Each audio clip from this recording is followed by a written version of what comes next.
ఇంకా మేమైతే ఇంటి నుంచి అయితే బయలుదేరుతున్నాం ఫ్రెండ్స్. ఆటో తీసుకొని అయితే మేము మహబూబాబాద్ అయితే బయలుదేరుతున్నాం.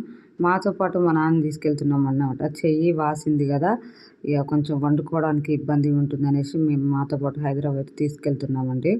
ఇంకా సాయంత్రం 6:30కి అయితే ట్రైన్ ఉండింది. దానికోసం అయితే మేము ఇక్కడికైతే వచ్చేసినాం ప్లాట్ఫామ్ దగ్గరికి. వచ్చేసినప్పుడు అయితే మంది అయితే ఎవ్వరు లేరు, జనాలు కూడా. ఇంకా 7 గంటలు అయ్యిందండి. అసలు ఎంత పబ్లిక్ వచ్చినారో చూడండి ఫ్రెండ్స్, ఎంత మంది ఉన్నారో.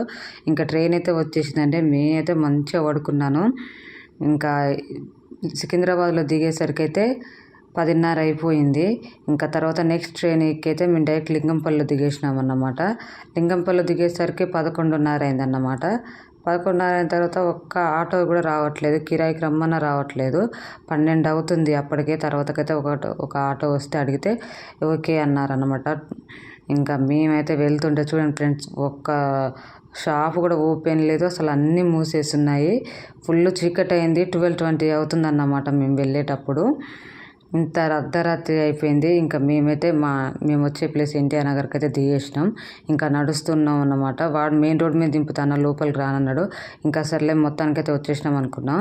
కానీ ఒక డల్ అయితే వాన వచ్చింది ఇక్కడ. ఇంకా మేము వెళ్తుంటే మెరుపులు మెరుస్తుంది అన్నమాట. అసలు బాగానే పడుతుంది అనుకుంటా వాన అనుకుంటా. అయితే ఇంటికైతే వచ్చేసినాం. ఇంటికి వచ్చి జస్ట్ ఇలా మొబైల్ ఆన్ చేసి అయితే నేను టైం ఎంత అవుతుందా అని జస్ట్ చూద్దామని చూస్తే 12:39 అవుతుంది. ఇంకా ఇంత నైట్ అయిపోయింది అన్నమాట. ఇలా ఫోన్ తీసి చూపించిన కొద్దిసేపటికే కరెంటు పోయింది. ప్లస్ వాన కూడా మస్తు వచ్చింది అన్నమాట. వాటర్ ఫ్రెండ్స్ మా బాల్కనీలోకి అయితే ఎలా వచ్చేసినాయో.